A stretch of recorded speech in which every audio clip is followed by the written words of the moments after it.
Sports Buzz commencing in 5, 4, 3, 2, 1.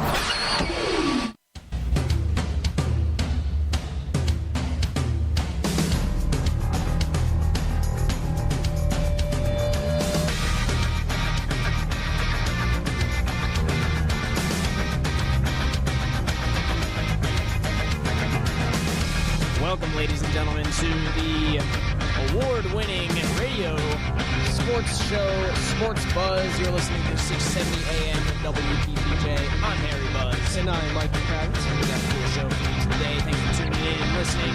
We have got our college basketball talk show, as well as some March Madness stuff. And we're going to get into some NHL and Penguin stuff in the latter half of the show. What do you got for us today?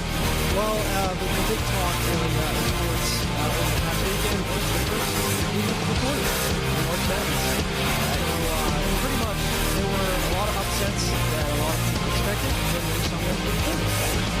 So really, if you take a look at it, the biggest upset, I would say, that Dayton will be in the Sweet 16. Okay. And they will be playing against Stanford, which I can't believe anyone would have picked the 11th seed Dayton Flyers against the 10th seeded Stanford Cardinal, because Stanford had to beat New Mexico, which a lot of people favored, Kansas, and then Dayton beat Syracuse and Ohio State. So that's probably the one.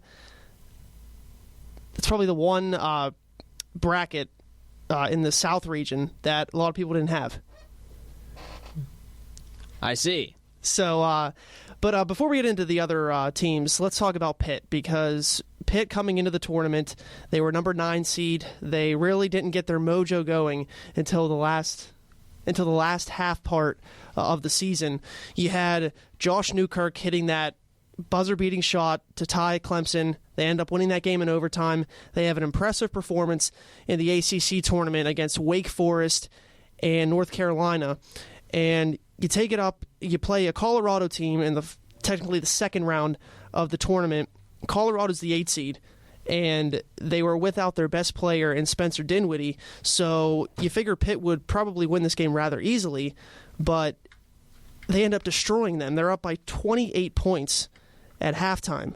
So really, this wasn't a big of a challenge for the Panthers. So going into the next round against Florida, you were thinking, okay, maybe they might be able to carry this momentum further because Florida was pretty much, I don't know if they would call them a sleeping giant, because in their first round game against Albany, they looked rather lackadaisical, only winning the game by 12 points.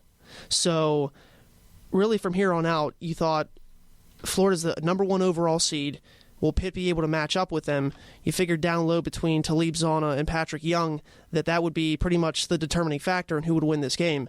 So, as it turns out, Pitt was able to keep the game close through the first half. They were only down by 5, but Scotty Wilbekin hit a running three-pointer to end the first half, and that was probably something that carried momentum for Florida into the second half, because they had runs, 10, 12-point runs, and Scotty Wilbekin was pretty much the driving force for the number 1 overall seed. He had 21 points in the game.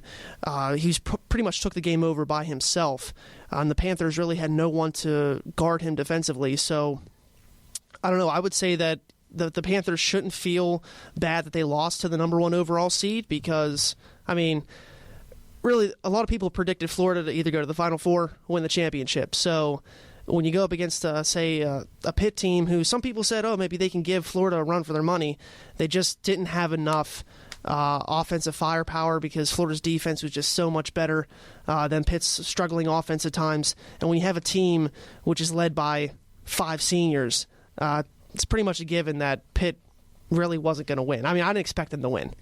So now if you take a look for Pitt now for next season, they're going to be losing Talib Zana. They're going to be losing Lamar Patterson.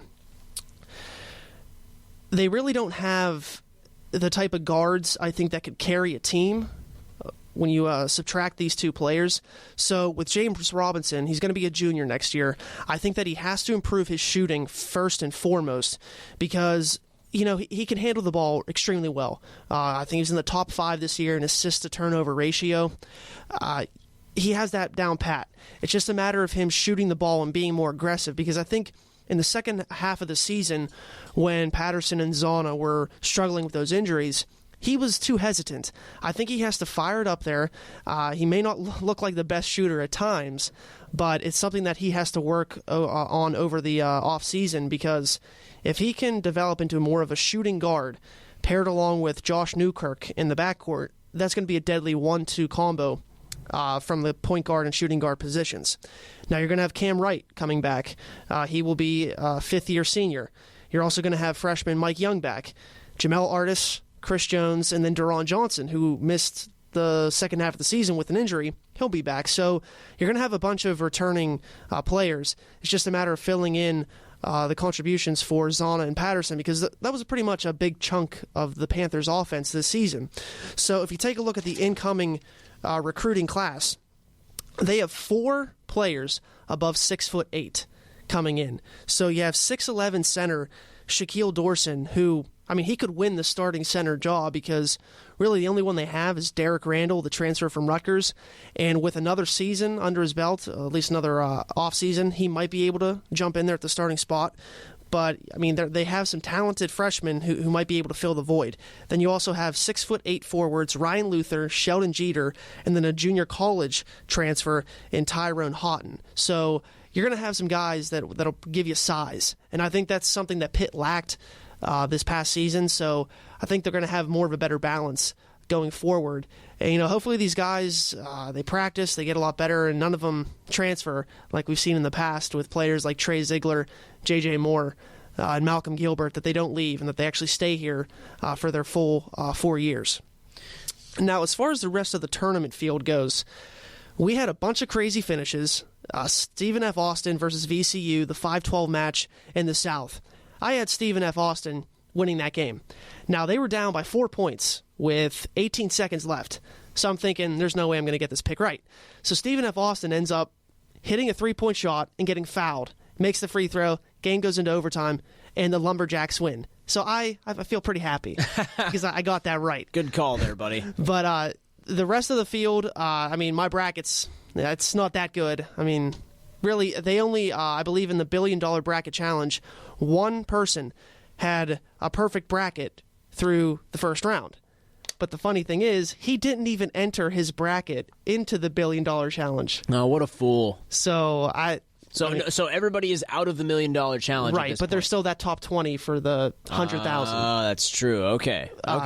So, and if you think about it, overall, there's only 3 people with all the different websites that have a perfect Sweet 16. So they don't have perfect brackets, but a perfect Sweet 16. So it just goes to show you how tough it is. Yeah. But you take a look at some of these exciting matchups. You have Kentucky and Louisville out of the West region, or excuse me, the Midwest region. Wichita State came in undefeated. Kentucky ends up beating them in one of the best games of the tournament so far by 2 points. So you're going to have the Battle of Kentucky in that Sweet 16. And really, I mean, I think either team could win this game. Kentucky, they didn't live up to their potential this whole season, but they're finally clicking at the right time, and I wouldn't be surprised to see them make it to the Final Four. Now with Louisville, they're trying to get to their 3rd straight Elite 8 and then 3rd straight Final Four. Now, they do have the talent there. Obviously, when these teams met back in December, Kentucky won the game by 7, but both teams were very different. I think Louisville is more experienced right now through going through this season. I think they're hitting their high at the right time. So I think that Kentucky, it's going to be a close game, but I think Kentucky's just not going to have enough of that, senior leadership, because it's pretty much a freshman-oriented team. They're not going to be able to hang with Louisville. Now, as we look at the bottom part of that bracket, you have Michigan, who I actually picked to win it all, so I'm kind of rooting for them. He's in a Michigan jersey right now. That's right. He's wearing it. He's also got matching shoes. Yeah. Thank you for telling the listeners that. So Michigan's going up against 11th seeded Tennessee. Now, Tennessee's won 3 games because they won the play-in game. Tennessee, I don't want to say they have a lot of big, tall, athletic players. They have a lot of big, wide players. They have a lot of girth. All right. So the interesting combination there. They're kind of built like a football team. Right. And believe it or not, I mean, I didn't think Tennessee was going to go anywhere in this tournament. I had them losing in the first round, but they have surprised me. They beat a solid Massachusetts team, and they beat Mercer, who upset Duke in the first round. So, I think this game would be close, but Michigan, I just think they're too athletic with Nick Stauskas, Glenn Robinson III. If they can hit their three-point shots, which they have been doing lately in the tournament, then they're going to win this game rather easily. Now you look at the other interesting games, Florida, UCLA.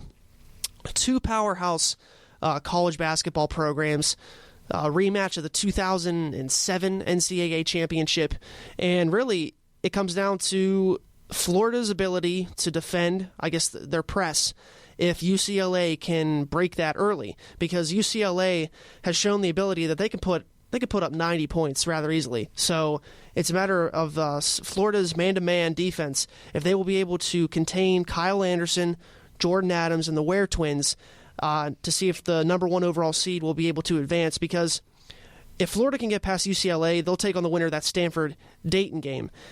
As much as I would love to say one of them would be able to go to the Final Four, I don't think they would have enough to go up against Florida, even if UCLA were to win against them. In the other region, you have Michigan State and Virginia, which pretty much is the battle of the big boys, because Virginia, bunch of seniors, Michigan State, we know that everyone picked them to win the national championship, because once they were fully healthy, they looked like they were unbeatable. They handled Harvard easily, and I think what sets them apart from the rest of the field, Tom Izzo has taken teams where really they had no business of making the Final Four, and he gets them there. It's just during this time of the year, his teams always find a way to win games, and I believe it was Gary Harris, the sophomore guard for them. He said it rather quite well. It's not about how much you beat teams by, beating them by 20 or 30 points. It's all about surviving and advancing, and that's pretty much the motto for the NCAA tournament. The other bracket, the other game in that bracket at Madison Square Garden will be Iowa State versus Connecticut. Now, I'm going to toot my own horn again. I had those four teams in there, but Shabazz Napier, I think, besides Doug McDermott of Creighton, would have to be voted, at least in consideration, for Player of the Year, because he basically put that team on his back against Villanova in the round of 32, and I think he very well could carry that team to the Final Four. Now, they're going up against an Iowa State team with the likes of Melvin Agim, DeAndre Kane, and they are missing one of their star players in sophomore Georges Niang. He's out with a broken foot. So I think this game will also be about style matchups. Connecticut likes to go rather slow, but they can't push it at times with the guard play. And Iowa State, they're a run-and-gun, three-point shooting team. And I will say, though, that playing in Madison Square Garden, it probably will provide a home court advantage to some extent for the Connecticut Huskies, because that's pretty much their home away from home. And now if you take a look at the other portion of the tournament in the bracket of the West region, you have Arizona going up against San Diego State, a rematch from earlier this year. I think this will be a pretty much a defensive battle here. I think San Diego State, with Xavier Thames, they realized what they did wrong in that loss earlier this year. I think they're going to get it right. And even though Arizona has that balanced scoring attack with Aaron Gordon and Nick Johnson, I think San Diego State's going to find a way to shut them down and win this game. And then in the bottom portion, you have a hot Baylor team who crushed Creighton by 30 points, going up against Wisconsin, who is a balanced three-point shooting team. I think that game, it's a toss-up, because I think either team can find a way to win that game. So I would say watch as many of these games as you can this weekend, because after Sunday, we'll have the Final Four set, and it should be a lot of fun. It should be a mad March Madness, wouldn't you say, Mike? Absolutely. Wacky. Tooting your own horn over there. Hey, That's right. listen, you're not tooting your own horn. You know your stuff. You toot away there, sir. All right, when we come back, we're going to wrap that up, and we're going to get into some hockey talk later on. Keep listening. You're listening to Sports Buzz on 670 AM WPPJ.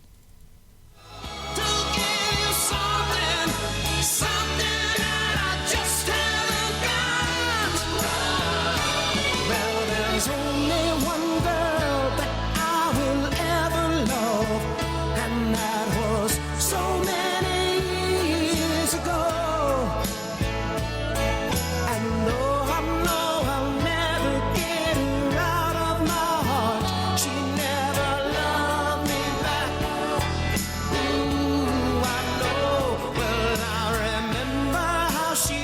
me on a stormy night. Or she kissed me. DJ Nene. DJ Smilers. Tune in for dating advice, college problems, music, and much more. Listen on Tuesdays from 4 to 5, 670 AM WPPJ. Is that good? Have you picked up your copy of The Globe this week? The Globe is Point Park University's student-driven newspaper, giving you the inside scoop on all the university's news. Their writers and editors are a point of Point Park's community and know what's going around campus. They work hard every week to bring you all the information you need to know about your school. Check out the newsstands around campus every Wednesday for the latest issue of The Globe, covering the world of Point Park University news since 1967. Hey, what's up? Holla at your boy. XOXOXO. You getting these texts? Question mark. Where are you? What are you doing? OMG, you are making me mad. You better text me back. I'm waiting outside your house. Relentless, aggressive texting is like sending an angry robot to deliver your message. When does the robot become dangerous? Let us know at that'snotcool.com. That'snotcool.com. Brought to you by the Ad Council. Find out what's going on campus. Here is a new campus update. I'm Mike Kravetz with your campus update. Former Pittsburgh Steeler and current ESPN analyst Merrill Hodge will be speaking in the Lawrence Hall Ballroom on Tuesday at 1 p.m. He'll be talking about his playing career, the transition from the NFL to ESPN, and some of the ins and outs of sports broadcasting today. Calling all 90s kids. As part of Cavs Decades Week, there will be a 90s throwback party on Wednesday in the Lawrence Hall Ballroom from 6 to 9 p.m. All of your favorite music hits from the 90s will be played. Cab is requesting that attendees do not bring cell phones in the spirit of the night. A couple of Pulitzer Prize-winning authors are also making their way to the campus. Wendy Ruderman and Barbara Laker will be holding a book signing and presentation on Thursday about their latest book, Busted, a tale of corruption and betrayal in the city of brotherly love. There will be presentations at both 1 and 5:30 p.m. in the JVH Auditorium. You can pick up a copy of Busted in the Point Park bookstore. In Point Park sports, after the baseball team swept a doubleheader from Penn State Greater Allegheny last Wednesday, they dropped 4 in a row to Gracia University in Kentucky.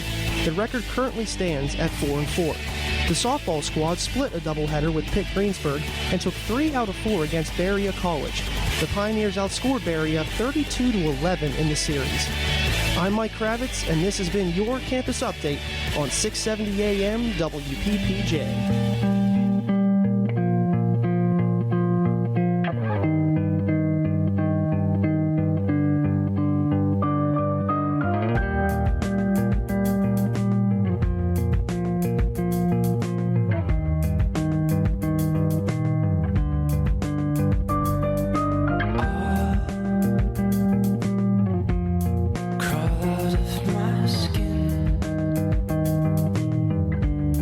Leave all that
Welcome back, ladies and gents, to Sports Buzz. You are listening to 670 AM WBBJ. I'm Harry Buzz. And I'm Michael Kravetz. And we're going to return to what we were talking about before, and that was March Madness.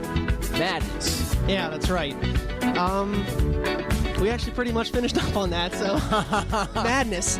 But, yeah, it was madness. Yeah, but like I was saying again, just make sure you try and watch some of these games because I think they're all going to be close. There's not going to really be any blowouts, so all the way up until the championship game. So just make sure you keep an eye out for those games. So there'll be some exciting basketball coming up, but in the midst of that, we have some exciting Steelers and Pirates talk to get into. We'll get into the Pirates talk first because it's really hard to believe opening day is next Monday. Yeah, that came up really, really fast. And some good news I actually found out about an hour earlier. So, breaking news segment in Sports Buzz.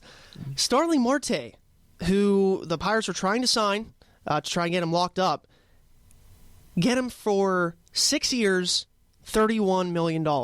How's that deal sound to you? 6 years, I mean, Starling Marte's unreal. I'm a huge fan. I think that's a great deal. Yeah, and it's pretty safe to say that he'll be locked up with McCutchen, and then hopefully Polanco. They'll be a fixture in the outfield at PNC Park for the next, hopefully their careers. Yeah. But at least the next 6 years. Now, also, and $31 million is not a bad price. Yeah, no, not at all. But so now the Pirates also set their rotation for the first week of the season. Providing that Francisco Liriano is not hurt because he had some tightness in his groin last week, he is still scheduled to pitch opening day against the Cubs. Then he'll be followed by Charlie Morton, Wandy Rodriguez, Garrett Cole will start the first game of the St. Louis series, and then Edison Volquez. All righty. So how's that shaping out? You think that's looking good? I mean, I think that looks like a great pitching lineup. I think they know what they're doing, or I think they know what they're doing in the bullpen, and I think that the Pirates are going to start out strong, especially against those teams. Who do you think is going to take the series against the Cubs? I'd be surprised if they didn't sweep them. You're right, because I don't think the Cubs are that strong. But since it's the beginning of the year, obviously just take 2 out of 3. Yeah, you never know. But at the same time, I think that the Pirates are going to come out swinging, and they're going to come out with a bang. People are going to be pumped to be at the ballpark, and I think that they're going to sweep that series. Yeah, and also first base situation, something we highlighted on the show the past couple weeks. Andrew Lambeau, who was looking like he would be the lefty platoon partner with Gabby Sanchez. That's not the case anymore. Andrew Lambeau was sent down to AAA. He batted .095. Wow. In spring training. 42 at-bats, no extra base hits. Wow. So I know people say you don't want to put a lot of stock into what they do during the spring training, but when you put up those poor numbers like that, I mean, what you really want them to start on your opening day roster. So the guy that is now inserted into the platooning role with Gabby Sanchez, Travis Ishikawa. Oh, no. Yeah, Travis Ishikawa, who, he had some success with the Milwaukee Brewers a few years back. He battled some injuries. I remember hearing about him. Yeah. He also bats from the left side of the plate. He had 3 homers in the spring and is batting .320. So I'm a little surprised, but in a good way, because I think he might be able to provide some pop for this team. I think he would be a nice fill-in for maybe the production they lost from Garrett Jones. Sure, yeah. Because they kind of look alike, and they're kind of built rather the same way. So yeah, I mean, and I like the way you put that. I think he's going to provide some really good pop. Yeah. So is a good adjective. Yeah. So I think it'll be interesting to see what he does maybe the first couple weeks of the season, because I'm sure at some point Andrew Lambeau will probably get the call up to the team, but maybe Gabby Sanchez will be doing a good enough job that they won't have to worry about making the platoon switch. We hope. And also, right fielder Jeff Decker was sent down, along with Jared Hughes, the reliever. So I'm guessing that means Talbot and Snyder aren't going to get traded. Okay. So one of them will be the starting right fielder. It's looking like it's going to be Talbot. So I think their opening day lineup is pretty much set. Yeah, so, I'm not mad about it. Yeah, so I mean, I think it's just going to be a lot of fun. Unfortunately, Sports Buzz can't be represented at opening day, but I will be there the second home game, so we'll see what they look like up close and personal. I'm just hoping for a good opening week.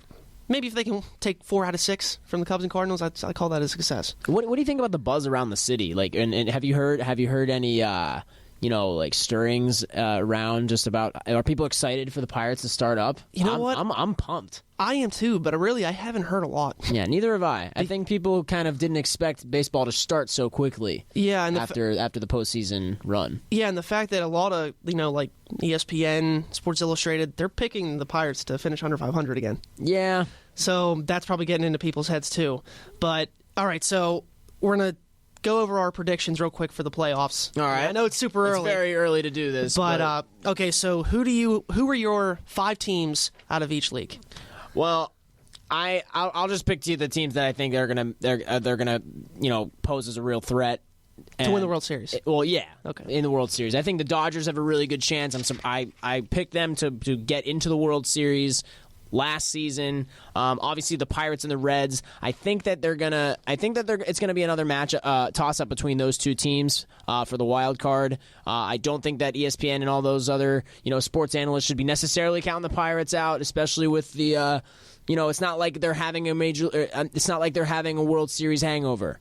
They made the playoffs. They want to do it again. Their city is behind them, and they got a good team to get them there again. They did it once. They can do it again, so there's no problem there. I think the Cards have an excellent chance. Obviously, the Rangers, as well as the Angels, all have fantastic chances of making the World Series this year. Yeah, I agree with some of your teams. In the National League, I have the 3 division winners. I got the Nationals, the Dodgers, and the Pirates. Right on. Now, people may say, okay, maybe if the Pirates were somehow to sneak their way in, they're not going to win the division. The way I see it, yes, you can say the Cardinals, the Reds, and even the Cubs added a lot. They upgraded, and the Pirates really didn't do that much. But the way I see it, I think that the chemistry of the Pirates this year will be better than last year. Yeah. Because I know you lost Marlon Byrd and A.J. Burnett, but I heard that they weren't really good in the locker room, so to say. Yeah, and that's a major thing. So I think that maybe they'll be a lot better as far as camaraderie. And you know what? Even offensively, they had their struggles early on last year. The way their lineup's looking, they might go through that same kind of funk early on this season, but I think with the fact that they're going to be playing more division games early on as opposed to last year, I think they're going to get more into that mindset that, all right, we have to buckle down and do well these first 2 months to ensure that we won't go through any lapses toward the end of the year like they almost did the past couple years. I also have the wild cards. I have the Diamondbacks, Cardinals. I think they're gonna have a stretch where they make maybe the playoffs 10 years in a row. Yeah, they're looking really, really good. It seems like whoever they have, they find a way to get in. And in the American League, I have the Tampa Bay Rays winning the American League East, the Yankees being the wild card coming out of that division, the Angels the second wild card, and then the Tigers and the Rangers. Notice I left the Red Sox off that list. Yeah, you did. I just don't. I don't think that they will be able to pretty much. Recreate the magic that they had last year, because not a lot of people expected them to go where they did, and now everyone's going to be gunning for them since they're the champs. That's true, and it's going to, I like how you picked the Yankees there. It was surprising to me that the Yankees did not make the playoffs last season, and I think I think it's going to be a toss-up between those two teams. It's going to be a battle to see who makes the playoffs, the Red Sox or the Yankees. It should make for some fun baseball. Yeah, and the Yankees, I mean, they put so much money into the team this year. Yeah. I think more than I've seen in the past. I can't see them not making it. If they were to not make it, it would be crazy. Yeah, it'd be a huge failure on the eyes of Yankees fans. Yeah. All right, so switching gears real quick up to some football talk. Now, last week, we were kind of up in the air. We were in limbo about if the Steelers would re-sign Jericho Cotchery. Right. He resigned, or he did not resign. I'm sorry. He did not resign with the Steelers. He signed a 2-year deal with the Carolina Panthers, about $5 million. Well, good for him. I think the big reason was he went to college, North Carolina State. I think his wife may have had a little influence. Well, that's where he met her. Right. And it's closer to home, so, I mean, all power to him. Carolina lost a bunch of their receivers. He'll have a bigger part in their offense, so I understand that. Right. So now the Steelers are going to try and fill the void, and they did one day later by signing Lance Moore. Now, most of you NFL fans will know that Lance Moore spent his entire career with the New Orleans Saints. He only had one 1,000-yard season, but that came in 2012. Now, so fairly recent. Yes. And he has battled some injuries the past couple years, and he's 30 years old. Steelers signed him to a 2-year deal. Now, I think he's the perfect slot receiver. Now, I don't think he can give you the same production that Cotchery did as far as touchdowns, because Cotchery had 10 last year. I don't think Lance Moore has ever had more than 8 in his career. Okay. But I do think that he can be a potential matchup problem for most defenses. Now, the only way that will happen is if they can somehow get bigger receivers, because none of the receivers right now are over 6 foot. Yeah, the Steelers usually, tend to hoard not very big receivers. Because, Antonio Brown, he is a solid number 1, but you want to have your other starter to at least be somewhat different from Antonio Brown. Sure, yeah, mix it up a little. Marcus Wheaton, who really didn't see much action last year because of injury, I think he's kind of similar to what they had in Sanders and what Brown is. So hopefully they can maybe get another free agent receiver, maybe address that problem in the draft. Okay. I like it. And they also added another linebacker in Arthur Moats. Now, Moats spent 5 seasons with the Buffalo Bills. He's very versatile. He can play outside linebacker, inside linebacker. He's worked in both the 4-3 and the 3-4 defensive schemes. Most people will remember him for the hit he put on Brett Favre a few years back that ended Favre's 297 game consecutive streak. Wow. So, that's a good way to know you. Yeah, welcome to the Steelers. But I don't see him being a starter. I just think he's there for depth. He's also a good special teams player. Now, the question is, will this signing, because there was some possible chatter that they could bring back James Harrison, do you think that it's still possible that he will be back? With the acquisition of Moats? Yeah. I think that James Harrison, he had a chance in Pittsburgh. I think this guy Moats, he seems like a versatile player. I think that, like you said, we were picking him up for some depth, but at the same time, you kind of need to fill that number 1 spot. Like you need to have like a very, very powerful defender. And James Harrison, certainly fits the bill. I don't know, how old is he? 36. He's getting up there in age. I don't know. It's I'm going to make a little parallel here to the NHL. The Penguins had Sikora on our team, in the 2009 playoff run and when we won the Cup. Mm-hmm. And then we lost him for a couple years. We brought him back. It didn't really merit the best results. So I think it's a similar situation here. I think that if we re-sign James Harrison, we'll be looking for something that, maybe happened in the past, but doesn't necessarily have the ability to happen again. Yeah, and I think, if they were to bring him back, it'd be 1 year on the minimum, veteran minimum. I don't know if he would give you anything. Yeah. So, it may not hurt because maybe he'll catch lightning in a bottle and he'll have one more breakout season before he retires. But you just that's tough to happen in the NFL. Yeah, you just don't know. Yeah, you just don't know. So yeah, I'm gonna go ahead on a tedious no on that one. Okay. But I'm wavering on the edge. But I don't know if he's necessary. I don't know if he's really, really necessary. We'll see what happens in the draft. Yeah, it'll be interesting to see. Yeah, we will. All right, we're gonna go to a break. When we come back, we're gonna wrap up with some NHL talk. Thanks for listening. This is 670 AM WPPJ Sports Buzz. Stay tuned. I'm Jimmy Bastard from the Bastard Bearded Irishman, and you're listening to 670 AM WPPJ Radio. If you want to hear all your favorite alternative music in one place, and you want to know what concerts are happening in the Burgh, we can help you out. If you want to hear from local bands and what they're working on, we can help you out. I'm Kim. And I'm Emily. We are back for another exciting year of Pittsburgh Pulse. Tune in every Monday from 6 to 8 p.m. here on WPPJ 670 AM. Hey, it's Manti Polk here telling you about my new show, Wrapping It Up. Tune in to hear classic rap like NWA and new artists like J. Cole and Kendrick Lamar. So crank up your volume to 300 and tune in Thursdays 1 to 2. That's it. Is your body warning you with headaches, neck pain, or back pain? It's a warning sign, just like your check engine light. If you have these or other symptoms and you live in Lawrenceville or the surrounding areas, you are entitled to our BodyWorks Sampler Package. This includes an extensive health history and consultation, evaluation of your symptoms, a report of what is found, and a free 30-minute massage to help ease the pain. Call us at 412-325-4100 or visit us on the web at KatitaCairo.com. Mention this ad to get your free package. See office for details. Terms and restrictions apply. All Medicare rules apply. Okay, So 5 tacos of cheese and a large soda. That's $10,012. Please drive around. Wait, 10,000 what? It's obvious you're buzzed and driving. I've only had a few. I'm fine. Yeah, the food's $12, but getting pulled over for buzz driving could cost you around $10,000 in fines, legal fees, and increased insurance rates. Please drive around.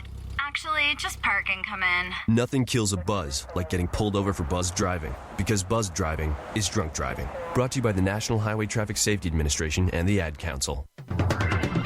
It's now time for your WPPJ Music Update. This is Kylie, your music director, with WPPJ's February concert calendar. This month, Mo is playing at Stage 8E on February 12th. Reggie and the Full Effect will be at the Ultra Bar on February 15th. Weeknight with Nick Lawless and Arcade High will be at Brillo Box on the 16th.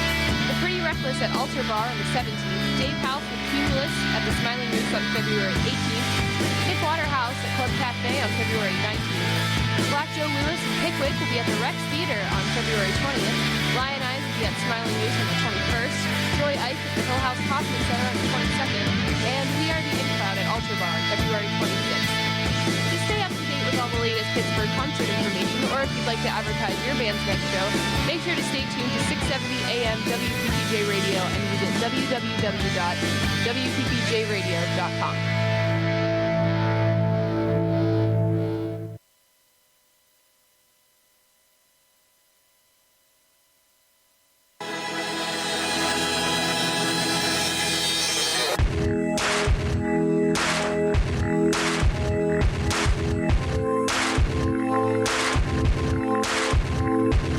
Leave me now, you're too young, girl.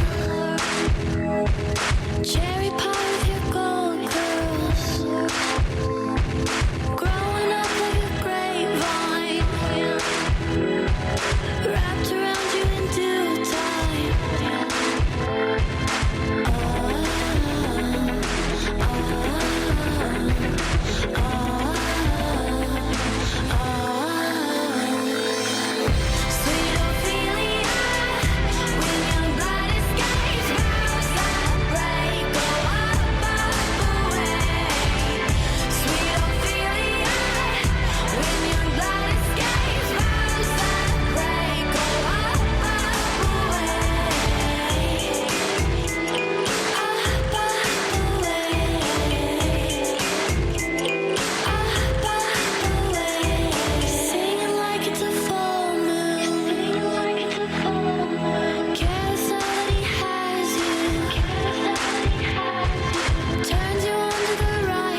670 AM WPPJ. I am Michael Kravetz. And I'm Harry Buzz. And we have got some hockey stuff to wrap up our show today. Thanks for tuning back in. And, well, it's the story of the desperation teams, isn't it, in the last 10 games here of the regular season.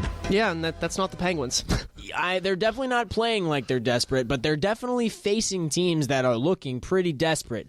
We're going to take you back a little bit till on Thursday last week. Penguins versus the Detroit Red Wings. Oli Mata, a -3, not impressive.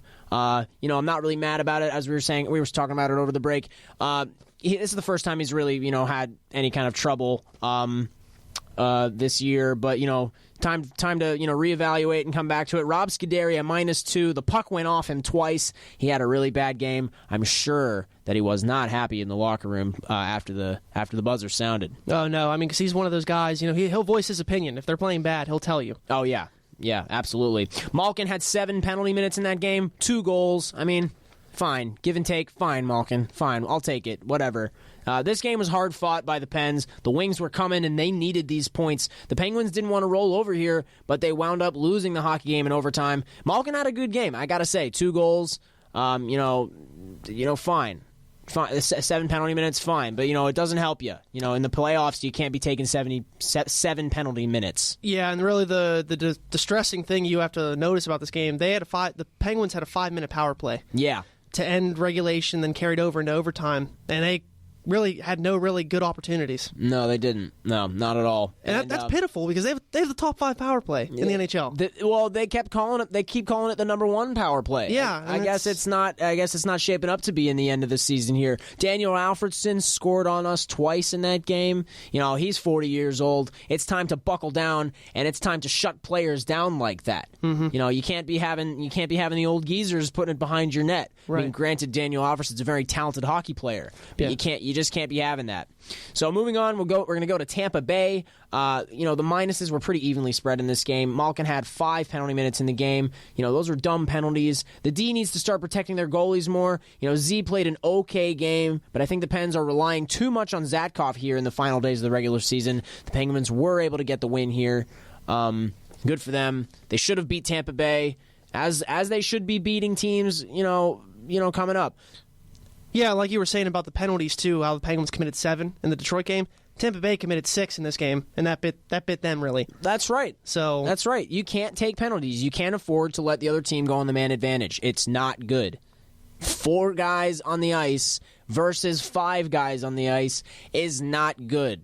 Yeah, and especially the Lightning committed that too many men on the ice penalty in overtime, so it was 4-on-3 for the Penguins. That's lucky. That's very lucky. That's that wound up being the difference maker for the Penguins. That's lucky. That's bad coaching on the part of Tampa Bay, and that's bad. They're a team that's got to iron. They got stuff to iron out as well. They're going to be into the playoffs here, and they're kind of in and out of the playoffs every other year or so. Right. They're basically a rookie team in the playoffs. So they've got their stuff to iron out, but the Penguins are able to get that win.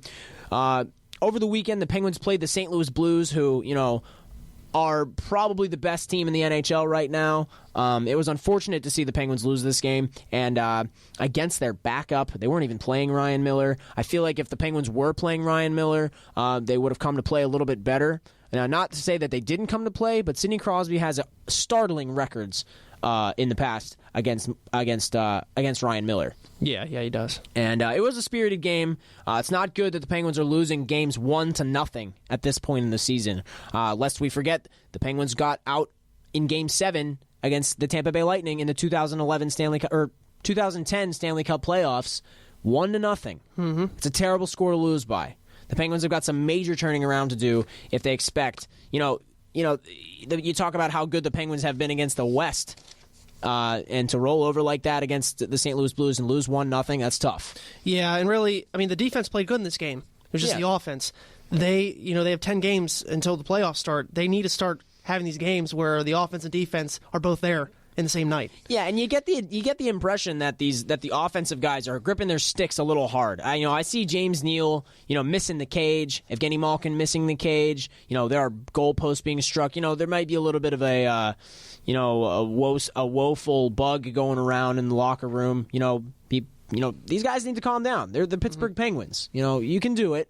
Just calm down and put the puck in the net. You got to hand it to Jussi Jokinen scoring that goal last night against the Coyotes. I can't believe he put that puck in the net. Yeah. And there was that crazy weather. The light didn't go on. The horn didn't sound. So they had to put a significant amount of time back on the clock, actually, which I thought I've never seen that before. It was interesting. However, this game against the Phoenix Coyotes, who will be the Arizona Coyotes next season, the Penguins should have beat the Coyotes. That goalie, Grice, I believe his name is. He played very well. There's no question that he played very well, but there's no excuse. The Penguins needed Taylor Pyatt to score his first goal of however many games to get on the board here. And I think it was a tip-in. Good for Taylor Pyatt finally showing up. I think Mata had a terrible game, lots of bad turnovers. The forecheck of the offense is often getting beaten. The opposition's forecheck is often beating the Penguins' defense. If you watch that first goal, the forecheck was taken away, and it was took away the defense. It was Niskanen and Mata, and it was an immediate goal. And you look for guys like Marcel Gottsch, and you look for guys to close it down in front. And I wasn't seeing that. It just wasn't. The Penguins, I think the answer, you got to hit more guys. You got to do it. You need to show up. You need to be more physical with the other team. Lay the intimidation down. You can't afford to have your captain getting into little tiffs with Antoine Vermette at the net after the whistle. Where was everybody? I don't know. And, I mean, they did start to get physical in the latter stages of that third period. Yeah. But it was too little too late. Yeah, Tanner Glass laid down a couple of huge hits. Kunitz was actually putting some hits on players. But you can't have members of your first line doing that, I don't think. Yeah, you can't. It has to be the third and fourth line. And really, they may need to work around with some roster moves because I don't know if they're providing you with that grit and toughness that really is what they're supposed to do. I don't know. If you get a chance, Pittsburgh fans, watch the Boston Bruins play hockey. They play with some kind of tenacity that I've never seen before. They get the puck in the offensive zone. They make passes. They get the puck on net. It's scary. I'm surprised they don't score on every rush. And they're hitting guys. They're physical. They're big. They're burly. And the Penguins, they may not have the size that the Bruins have, but they certainly have got some grit deep down in there. And if you don't have it, fake it. Hit guys. Don't try and play the other team's game like we did against the Flyers. Right. Don't try and play their game. Play your game, but play it physically. Because you're not going to, you can't afford that. The Penguins are being a bunch of babies right now in the hitting department, and they're losing games due to it, and they're going to lose in the playoffs if they don't turn this around. Yeah, and okay, so we didn't mention that Evgeny Malkin will be out for 2 to 3 weeks. That's a problem. How significant will this injury be? Well, considering the fact that 2 to 3 weeks is the remainder of the regular season, right? Hopefully, hopefully we see him in the first round of the playoffs. Hopefully, it's kind of a give and take. Do you want Evgeny Malkin scoring, or do you want him taking bad penalties in the playoffs? Scoring, of course. So, but you can't have one without the other. What we've seen in the past, and I think we've seen Sidney Crosby, kind of ramp it up when Evgeny Malkin is out. Maybe not necessarily this year, but certainly in the past. Right. So maybe it would be very good, depending on the matchup, to have Sidney Crosby be maybe the only superstar on the ice, because sometimes it gets clouded. Look at Edmonton. It gets cloudy out there with all that talent. So maybe depending on the first matchup, maybe I want Sidney Crosby to be my superstar, take care of business in the first round. We'll win that first round, and then we'll see Evgeny Malkin back in the second round of the playoffs, which hopefully we can get to. If they play Philadelphia, I know you don't want Malkin in there. No, I don't, because he'll take a bad penalty. So we got 10 games left in this regular season. And have a little bit of a prediction as to see what we're going to do here against these teams. If the Penguins, this is based off the Penguins' last, games in March, which haven't been good. I think they're 6-1. Yeah. In the month of March, which is atrocious compared to another. For their standards. Yeah, they used to be perfect. Yeah. To their standards in March. March is a month that you need to be good playing hockey. Obviously, I just want to throw it in here. for the laughs, the movie March of the Penguins. That's right. There you go. There it's the March of the Penguins.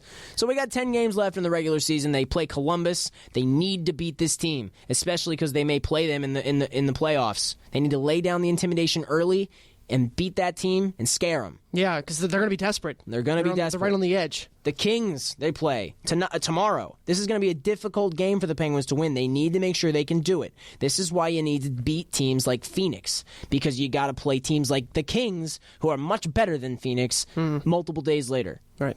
The Blackhawks. We got the Blackhawks. It's go time here. The Penguins need to prove that they can beat Chicago on home ice. It is as simple as that. The Carolina Hurricanes. The Penguins that's an easy game. They cannot lose here. It's their game to lose. The Canes are terrible. Make them pay for it. You know, the Jets have come to play the Penguins very often in recent years. They're kind of like Toronto. They come to play with some tenacity. I'm not sure if they're in the playoff picture. It hasn't stopped them from being a thorn in the side for the Penguins. These are gimme points. The Penguins need to show up and beat these guys. Similarly with the Avalanche. This game could go either way. The Avs have some really good scorers, but we do too. So let's bucket some against this team. The Minnesota Wild is another game the Penguins can win here easily, but also could lose here easily, depending on the desperation level. Who's more desperate? The Penguins, who are trying to maintain the second spot, who we all thought all year they were going to be the first seed. Right. But now Montreal is climbing up the ladder. They're only 8 points behind. Isn't that what you said? Yep. Yeah. And they got the Flyers. I've lost all faith in the Penguins against the Flyers. I just have. Unless you prove me otherwise. Beat the Flyers in the second to last game of the regular season here. The Senators. This should be a great final game to get us into the playoffs. If you don't remember, before the Olympic break, I think the Senators shut out the Penguins 5-0 or something like that, or 5-1. Mm-hmm. This should be excellent to beat the Senators with some major tenacity to go right into the playoffs here. It's time for the Penguins to make a statement. Do they want to win it all or not? These teams are going to be coming at the Penguins in the last 10 games because they are desperate teams. Desperate for wins, points, momentum, what have you. The Penguins need to prove that